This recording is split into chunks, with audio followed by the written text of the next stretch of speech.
अस्सलामुअलैकुम वरहमतुल्लाहि वबरकातुहू। नाजरीन, मैं आपका भाई ज़हाक तनवीर आप सब का इस वीडियो में इस्तकबाल करता हूँ। नाजरीन, आज हम बात करेंगे डॉक्टर जाकिर नायक को जो क़तर में बुलाया गया है दावा के काम के लिए। और फिर उसके साथ साथ हम देख रहे हैं बहुत सारी ऐसी वीडियोस, फेसबुक पोस्ट और व्हाट्सएप जो है पोस्ट चल रही हैं कि क़तर में जो है इस्लाम का बोलबाला हो रहा है, लोग इमोशनल हुए हुए हैं इस चीज़ को लेकर। और जो है अज़ान हो रही है, नमाज का टाइम हो रहा है, कुछ इस तरह से वीडियोस आ रही हैं कि जैसे नमाज का टाइम हुआ, बंदा घड़ी देख रहा है, बोल रहा है 2 मिनट्स के बाद आएंगे हम। और फिर ये बताया जा रहा है कि भाई इस्लामिक वैल्यूज़ को कॉम्प्रोमाइज़ नहीं किया जा रहा है, और जो है शराब को बैन कर दिया गया है। और जो है लोग जो है इज़ा जा नसरुल्लाहि वल फतह की तरह जो है लोग जो है कसीर तादाद में, बहुत ज़्यादा तादाद में जो है लोग मुसलमान हो रहे हैं, कन्वर्जन्स हो रहे हैं, ये हो रहा है वो हो रहा है। बहरहाल पब्लिक जो है बहुत इमोशनल है। खैर, इस चीज़ में जो है मैं पब्लिक को दोषी, मैं किसी का मजाक नहीं उड़ा रहा हूँ, किसी की खिल्ली नहीं उड़ा रहा हूँ। अब क्या करें, मतलब पब्लिक है ही इमोशनल, आवाम होती ही है इमोशनल। ठीक है, जब भी कोई इस तरह की चीज़ होती है इमोशनल हो जाते हैं। खैर, हम किसी को कुछ बोल भी नहीं सकते, क्योंकि एक फितरी चीज़ होती है, चाहे वो यहूदी मज़हब का मानने वाला हो, हिंदू हो, कि मुसलमान हो, कि क्रिश्चियन हो, जो भी मज़हब का वो मानने वाला हो, जब वो देखता है कि उसके मज़हब का बोलबाला हो रहा है और उसके मज़हब को प्राउडली जो है प्रेजेंट किया जा रहा है, तो फिर जाहिर सी बात है वो भी जो है इस तरह से इमोशनल हो जाता है। तो हम जो है आवाम को दोषी नहीं ठहराएंगे, मगर यहाँ पर चंद चीज़ें समझने की हमको बहुत ज़रूरी है। देखिए, हर सिचुएशन में इमोशनल रिएक्शंस देना, ओवर एक्साइटेड हो जाना, ये अच्छी चीज़ नहीं है, ये सही चीज़ नहीं है। ठीक है, अभी जब ये चीज़ें देख रहे हैं लोग, जो है देखते ही जो है पहले आगे भाई क़तर के अंदर जो है, भाई क़तर के अंदर माशाल्लाह सुभान अल्लाह, देखिए आप क़तर में कैसा आ रहा भाई। जो ये पब्लिक इमोशनल हो रही है ना, इसमें बड़ा मसला है, जो एक्साइटेड हो रही है। ठीक है, आपको याद होगा 2 साल पहले रमज़ान में इमरान खान के दौरे हुकूमत में जो है रियासत मदीना में जो है उर्दूरुल ड्रामा चलाया गया था। ठीक है, उर्दूरुल ड्रामा पीटीवी पर, नेशनल टेलीविज़न पर जो है उर्दूरुल ड्रामा चलाया गया था। नेटफ्लिक्स वगैरह पे भी वो पहले से मौजूद था, बाद में जो है इसको इस पर चलाया गया था, टीवी पर, नेशनल टेलीविज़न पर, रमज़ान के महीने में। ठीक है, रोज़ लोग जो है रोज़ा नमाज छोड़कर, तरावी सब छोड़कर जो है, अच्छा पढ़ने वाले वो भी पढ़ रहे थे, उसके साथ साथ जो है नेकी, और ये भी नेकी समझ के जो है उस प्रोग्राम को देख रहे थे, उर्दूरुल ड्रामा को। उस टाइम पर भी जब हम पोस्टें लगा रहे थे ना कि भाई इतना एक्साइटेड होने की ज़रूरत नहीं है, तो लोग कह रहे थे तुम जल रहे हो, और तुमको जो है ना खुन्नस है तुर्कियों से, ये है वो है। अब अवाम का मसला यही है। तो उस टाइम पर भी आपको याद होगा जब ये उर्तुरुल ड्रामा चल रहा था, लोग जो है ऐसे ही ओवर एक्साइटेड थे। हद तो ये हो गई थी कि चिप्स के पैकेटों के ऊपर, ठीक है, होटलों के नाम तक लोगों ने उर्तुरुल रखा, उर्तुरुल मंदी, उर्तुरुल बिरयानी। ठीक है, ये हद हो गई थी। 2 साल पुरानी बात बता रहा हूँ, कोविड के टाइम पे 2020 में जब ये चल रहा था ना उर्तुरुल का, तो एक अजीब क्रेज, टोपियाँ और तुरुल की चल रही हैं। लोग जो है, या पाकिस्तानी जो है वो तुर्की जा रहे हैं, जाकर जो वो उर्तुरुल की मज़ार पर जा रहे हैं, उसके कपड़े पहन रहे हैं। एक अजीब हद तो ये हो गई, इमरान खान जो है पठान, उसको अपनी एंसेस्ट्री छोड़कर उसको तुर्कियों में जो है अपनी एंसेस्ट्री नज़र आ गई। ठीक है, ये हद हो गई, ये हद हो गई। उसके बाद तो भाई ऐसा चला, ऐसा चला, फिर उसके बाद पूरे पीरान ठंडे पड़ गए। ठीक है, वो पीरा निकलते हैं ना मुहर्रम में, फिर ले जाके उसको ठंडे कर देते हैं। तो उसी तरह से जो है उर्तुरुल का क्रेज चला, ठंडे पड़ गए पूरे। हद तो ये हो गई थी उस टाइम पर, लोग जो है ये कह रहे थे कि 2023 में उर्दुगान की हुकूमत आने वाली है, खिलाफत आने वाली है, मक्का मदीना जो है तुर्कियों के हाथ में जाने वाला है। एक अजीब किस्म का जो है इन्फ्लुएंस ऑपरेशन आपने देखा कि पाकिस्तान से खासतौर पर ये चला, यूट्यूब चैनल्स के ऊपर मिलियंस में व्यूज़ देख के दंग हो जाता था मैं कि भाई लोगों की अकल कहाँ है, कहाँ घास चरने गई है लोगों की अकल। लोगों को इतना भी शऊर नहीं है। अच्छा, जाहिल तो जाहिल छोड़िए, पढ़े लिखे लोग, जानकार लोग, वो लोग भी इस तरह की बातों में आ रहे थे कि भाई 2023 में खिलाफत आने वाली है, ऐसा होने वाला है, वैसा होने वाला है। अगर उसके बारे में अगर हम थोड़ा सा भी बोल देंगे भाई ऐसा नहीं होगा, भाई ये नहीं है, ऐसा नहीं है ये चीज़, अब किधर कौन से इमोशंस में बहे जा रहे हो, जल के बोल रहे हैं, खुंदा से तुम लोगों को जो है तुर्कियों से ठीक है। तो इस तरह के जो है उस टाइम पे लोग बातें कर रहे थे। फिर उसके बाद जो है उर्दुगान साहब का भी क्रेज़ ख़त्म हुआ। आप यूट्यूब पे जाके देखिए, हर मौलवी, पाकिस्तानी मौलवी जो है उर्दुगान की कसीदे पढ़ा हुआ है। मुफ्ती तारिक मसूद को उठा के देख लीजिए आप, तारिक जमील को उठा के देख लीजिए आप जो है वहाँ पे इसरार अहमद का तो खैर वो है ही, वो पुरानी क्लिपें लगा लगा कर जो है लोग चलाते हैं ये। तो हर एक की ज़ुबान पर उर्दुगान उर्दुगान उर्दुगान उर्दुगान। हद तो ये हो गई कि भाई हमारे हैदराबाद में मीलाद के जुलूसों में उर्दुगान की तस्वीरें, बताओ, ये हद हो गई थी। मर्द मुजाहिद है, वो है, ये। अब तो उतना क्रेज़ नहीं है, क्यों? क्योंकि उर्दुगान साहब भी ठंडे पड़ गए हैं अभी, ठीक है। और इसराइल के साथ भी उन्होंने ताल्लुकात बहाल कर लिए हैं। और फिर एमबीएस के सामने आकर उन्होंने अय्याप्पा किया कि भाई ठीक है, हमको मतलब माफ़ कर दो, जो है जो भी हुआ है कशोगी वगैरह का मामला जो भी था, ठीक है, माफ़ कर दो इस चीज़ को, हम ये गलती नहीं दोहराएंगे। और फिर जो है वो नॉर्मल हो गया सारा। अब उसके बाद जो है फिर वो इमरान खान का अलग क्रेज़ चला भाई। इमरान खान का क्या क्रेज़ चला, यूएन में जाके जो स्पीच दी, भाई क्या स्पीच दिया भाई इमरान खान। वाकई में भाई क्या लीडर है इमरान खान, क्या लीडर है इमरान खान। जिसके मुंह पे देखो उसके मुंह पे यही चर्चा, क्या लीडर है इमरान खान, क्या लीडर है इमरान खान। यूएन में स्पीच दे दिया, किसके खिलाफ? आरएसएस के खिलाफ और हिंदुत्व के खिलाफ। ये बेवकूफ़ लोगों को ये पता नहीं है कि पीछे से जो यूएस की जो डेमोक्रेट और लेफ्ट लॉबी थी, उन्होंने इमरान खान को एज ए पपेट इस्तेमाल किया, ठीक है, as a puppet Imran Khan को उन्होंने इस्तेमाल किया। इमरान खान को चढ़ा के लेके आ गए वहाँ पे। अब आप बताएं यूएस के कितने जराइम नहीं हैं इराक़ के अंदर, अफ़गानिस्तान के अंदर और पता नहीं कहाँ कहाँ पर, मगर इस्लामोफोबिया की जो बिल थी वो इंडिया के नाम पे फाड़ना था उनको। क्योंकि जाहिर सी बात है कि भाई इंडिया जो इंडिपेंडेंटली इकोनॉमिकली इतना जो माशाल्लाह स्ट्रांग हो रहा है, और फिर जो है आपने देखा रिसेंटली G20 के अंदर, फिर G20 की प्रेसिडेंसी भी जो है इंडिया को मिली है अभी, तो ये जो है बहुत सारे लोगों को नहीं जम रहा है।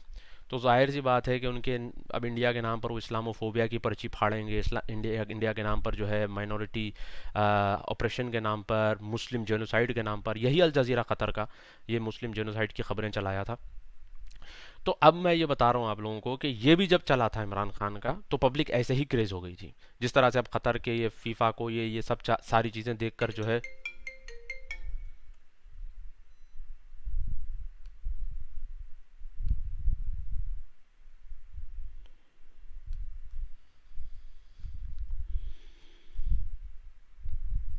सॉरी, थोड़ा सा मुझे कॉल आ गया था। तो अब जो पब्लिक जैसे यानी एक्साइटेड है क़तर, फीफा वगैरह ये सारी चीज़ें देखकर, सेम इसी तरीके से लोग जो है उस टाइम पर भी जो है इमोशनल हो गए थे। इमरान खान की जो यूएन की स्पीच है, ये यूएन की स्पीच देखकर भी जो है लोग इमोशनल हो गए थे, जज्बाती हो गए थे। और फिर जो है इमरान खान के कसीदे आज भी पढ़ते हैं लोग, आज भी बहुत सारे लोग इमरान खान के नाम के कसीदे पढ़ते हैं। उनको पता नहीं है कि लेफ़्ट लॉबी ने किस तरह से इमरान खान को इस्तेमाल किया, ठीक है, और फिर किस तरह से अपने काम इमरान खान से करवाए। इमरान खान जस्ट एक पपेट था, उसको बस इस्तेमाल किया गया और फिर डिस्कार्ड कर दिया गया। तो बहरहाल उस टाइम पर भी आवाम जो है खुश थी। फिर उसके बाद तालिबान का जब मसला हुआ तो आपको याद होगा कि फ़तेह मक्का का दौर याद आ गया। अच्छा, इमरान खान की जो यूएन की स्पीच थी उसके बाद जो है बहुत सारे ऐसे इख्वानी जो उलेमा हैं, जैसे उलेमा तो नहीं बल्कि जो प्रीचर्स हैं, जैसे कि उमर सिल्मी वगैरह, इन लोगों ने यहाँ तक कहा कि इमरान खान की जो तकरीर है, इमरान खान जो है ये क्या कहते हैं, उमर रज़ी अल्लाह ताला अन्हु जैसी खिलाफत वापस लाने वाला है। तकरीरें हैं भाई, यूट्यूब पे जाके देख लीजिए आप लोग। तो इस हद तक क्रेज चला इमरान खान का। फिर उसके बाद क्या हुआ, तालिबान। तालिबान जब आया तो भाई पब्लिक के जहनों में यही कि फ़तेह मक्का का दौर याद आ गया, फ़तेह मक्का का जो है वो मंज़र याद आ गया कि किस तरह 20 साल के बाद तालिबान ने वापस अपनी हुकूमत ले ली। इनको ये पता नहीं पीछे क्या चला। पिछले जो है 8-10 साल से जो चल रहा था कि भाई मुल्ला बिरादर जो था जेल में अमेरिका की, वहाँ से उठाया, फिर पाकिस्तान उसको लाया गया, फिर वहाँ से फिर उसको कतर ले जाया गया, फिर कतर में इनका ऑफिस खोला गया, फिर वहाँ से लॉबिंग हुई, फिर उसके बाद जो पूरी लॉबिंग चली, उसके बाद बाइडन एडमिनिस्ट्रेशन आया, आते ही इन्होंने जो है सीधा पूरा हथियार वथियार छोड़ के निकल गए वहाँ से। अब लोग कह रहे हैं भाई ये जो है फ़तेह मक्का का दौर याद आ गया, वो आ गया, ये आ गया। अजीब आवाम है, सीरियसली अजीब आवाम है। अच्छा, उस टाइम पे भी हम जब बोल रहे थे कि भाई ये सब कुछ नहीं है, आप लोग खामखा के जो है ये चीज़ों में पढ़ रहे हो, जल के बोल रहे हैं, जल के बोल रहे हैं। अरे बहुत सारे लोग तो मुझे फेसबुक के कमेंटों में कहते हैं कि तू मुर्तद है, तू काफिर है, तू जो है यहूदी है, तू आरएसएस का एजेंट है, तू जो है बीजेपी का एजेंट है, इसराइल का एजेंट है। मैं यही बोलता हूँ कि भाई ना जन्नत तुम्हारे हाथ में है ना जहन्नम तुम्हारे हाथ में है। जन्नत और जहन्नम का मालिक अल्लाह है। यही तय करेगा, अल्लाह ही तय करेगा किसको जहन्नम में डालना है किसको जन्नत में डालना है। और इन्नमल आमाल बिन्निया, ये हदीस है, सबसे पहली हदीस जो है, इन्नमल आमाल बिन्निया, हर इंसान की जो है नीयत पर जो है उसके अमाल होते हैं। तो बहरहाल ये चीज़ें लोग जो है समझते नहीं हैं, बहुत जल्दी जज्बाती हो जाते हैं, बहुत जल्दी। अब जो समझाने जाता है उल्टा ही उसके ऊपर इल्ज़ाम लगाते हैं। ठीक है। तो ये तालिबान का भी जब मसला चला, लोगों को पता नहीं है तालिबान असल में पीछे से है क्या चीज़। ठीक है, पीछे से है क्या तालिबान, तालिबान है क्या। आपको पता है 1980s 90s से तालिबान का जो बहुत बड़ा बिजनेस है वो है नारकोटिक्स। कभी इसके बारे में रिसर्च करिए। तालिबान और अफगानिस्तान का बहुत बड़ा रेवेन्यू नारकोटिक्स है। आर्म्स जो स्मगल होते हैं उसमें नारकोटिक्स का बहुत बड़ा रोल होता है। ठीक है। अब कैसे चलाएंगे, कंट्री कैसे चलाएंगे। उनका जो सबसे बड़ा जो यानी एसेट है वो है ओपियम, नारकोटिक्स। पाकिस्तान का बहुत बड़ा जो पाकिस्तान और ये पाकिस्तान जो इन्वॉल्व हुआ तालिबान के साथ, तालिबान को जो ट्रेन किया इन्होंने, फिर चेचन रेबल्स को इन्होंने ट्रेन किया, खैर वो अलग स्टोरी है। मगर तालिबान को जो इन्होंने ट्रेन किया बाकायदा, पाकिस्तान के अंदर जो देवबंदी मदरसे हैं पेशावर के अंदर, दारुल उलूम हक्कानिया, इसके अंदर सिराजुद्दीन हक्कानी जो हक्कानी नेटवर्क का है, इसको लाके बाकायदा ट्रेन किया गया। क्यों? क्योंकि इनको वहाँ से ओपीएम का ट्रेड चाहिए था। आप इसके बारे में पूरी रिसर्च करिए, पढ़िए डिटेल में, आपको पता चलेगा कि किस तरह से ये पूरा नारकोटिक्स नेटवर्क चलता है। पब्लिक को ये पता नहीं। अब कंपेयर किससे कर रहे हैं, अस्तगफिरुल्लाह अस्तगफिरुल्लाह, कंपेयर किससे कर रहे हैं, फतेह मक्का से। फतेह मक्का का दौर याद आ, अरे अजीब आवाम है भाई। जाहिल तो जाहिल छोड़िए, पढ़े लिखे लोग भी ऐसे जज्बाती चीज़ों में आ जाते हैं। ये देखकर जो है बहुत ही ताज्जुब होता है। अब ये चल रहा है भाई कतर का मसला, कतर कतर बियर बैन कर दिए, शराब बैन। अरे भाई शराब तो इंडिया के स्टेडियमों में भी बैन है, पता है आपको ये चीज़। स्टेडियम के अंदर शराब नहीं पी सकते आप, इंडिया के अंदर भी। और वेस्ट में भी जो है हार्ड ड्रिंक्स बैन है स्टेडियम के अंदर, बाहर जाके पियो। अब कतर के अंदर जो लोग कह रहे हैं कि भाई बियर बैन है, शराब बैन है, अरे भाई मेरे कतर में मेरे बहुत दोस्त हैं, मैं उनको पूछ रहा हूँ, वो लोग कह रहे हैं भाई कैंपों में तक जो है लोग कमरों के अंदर लाकर कैंपों के अंदर जो है शराब पीते हैं, शराब खुलेआम मिलती है कतर के अंदर। ठीक है। अब ये बस बता रहे हैं कि भाई स्टेडियम के बैन है। अरे स्टेडियम में तो इंडिया में भी बैन है शराब पीना। हाँ, वेस्ट में तो हार्ड ड्रिंक्स बैन है स्टेडियम के अंदर पीना। अब ये बस एक चला दिए और कह रहे हैं हमारे वैल्यूज़ हैं। वैल्यूज़ हैं तो फिर बाहर भी बंद करो। बाहर भाई सऊदी अरब के अंदर देखो, बाहर भी बंद है अंदर भी बंद है। तो वैल्यूज़ अगर आपके हैं तो स्टेडियम में बंद कर रहे हैं और प्रोपेगेंडा कर रहे हैं कि भाई वैल्यूज़ है वैल्यूज़ है। और मैं आपको बताऊं, ये जो अल जज़ीरा है ये बड़ा बड़ा ख़तरनाक चैनल है अल जज़ीरा। ये डबल रोल करता है, हर जगह डबल रोल करता है। ठीक है। अरबिक ऑडियंस के लिए एक अलग न्यूज़, इंग्लिश ऑडियंस के लिए अलग न्यूज़। ठीक है। अरबिक ऑडियंस के लिए बता रहे हैं कि जो है इजरायली जर्नलिस्ट इंटरव्यू लेने के जा रहा है कतरी, वो कतरी गुस्से में आके पलट गया, इंटरव्यू नहीं दूंगा। भाई क्या ज़बरदस्त जवाब दिया कतरी। अरे भाई इंग्लिश अल जज़ीरा देखो, पता चलेगा तुमको वहाँ पे क्या है। Qatar is welcomed Israelis, direct flight from Doha to Tel Aviv to दोहा। ये इंग्लिश में चल रहा है। अरबिक में इसराइली को जो है धमकी दे दिया, पलट के चला गया। अरे भाई कौन सी दुनिया में जीते हैं लोग, समझ में नहीं आता। और फालतू के जज्बाती, फालतू के इमोशनल, बहुत इमोशनल है।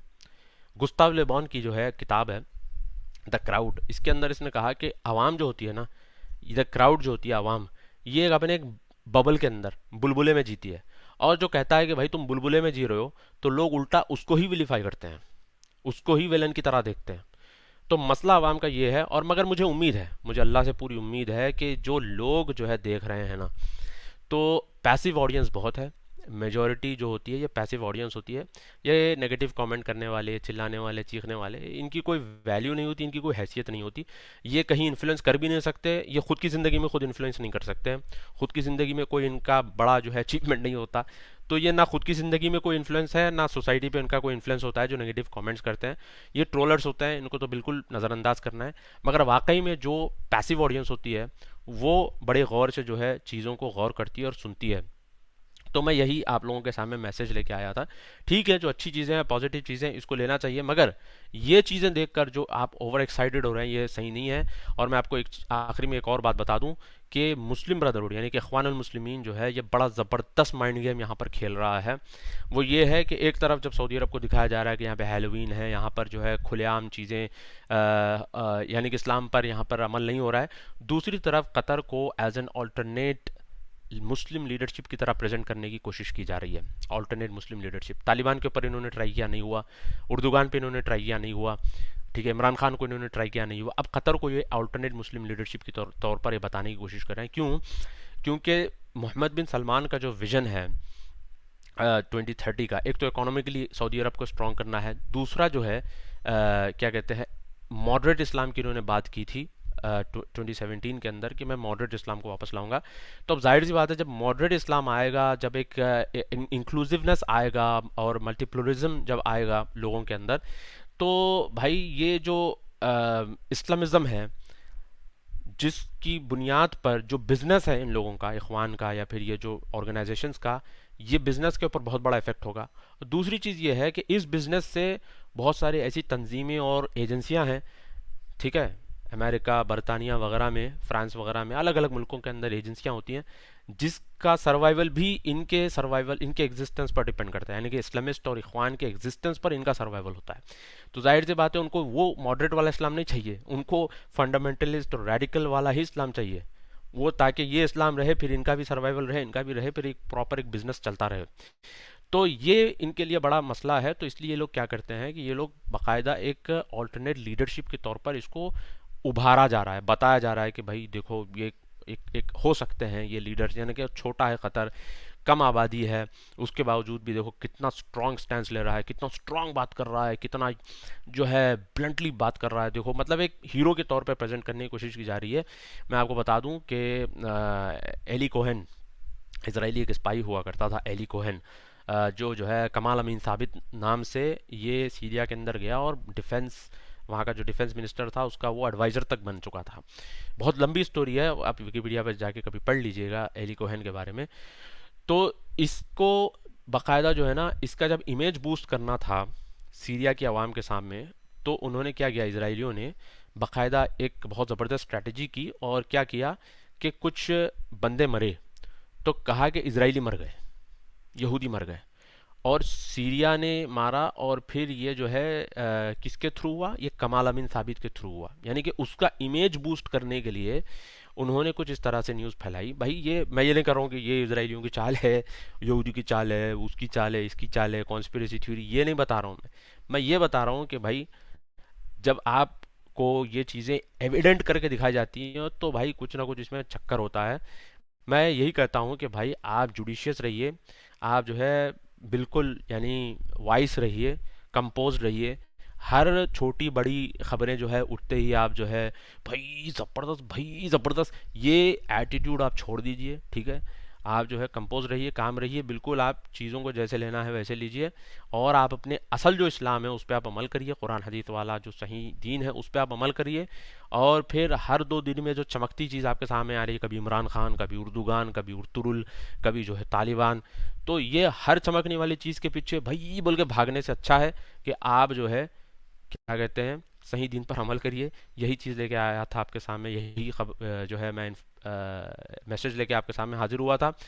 अगर आपको इस तरह की मेरी बातों से बुरा लगता है तो मैं दिल से माफ़ी चाहता हूँ, मगर क्या करूँ, लोगों की ये इमोशनल रिएक्शंस और ये जो ओवर एक्साइटमेंट देखता हूँ तो मुझे भी बड़ा अजीब लगता है, मुझे भी बड़ा अजीब लगता है, बड़ा तरस आता है कि भाई हकीकत लोगों को पता नहीं है, जो सामने नज़र आता है उस पर जज्बाती हो जाते हैं, उस पर एक्साइटेड हो जाते हैं।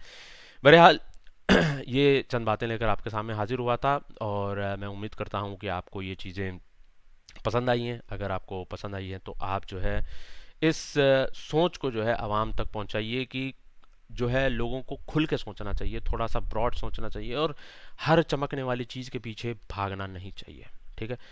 बहुत बहुत शुक्रिया आप लोगों का। अस्सलाम वालेकुम रहमतुल्लाहि व बरकातुहू।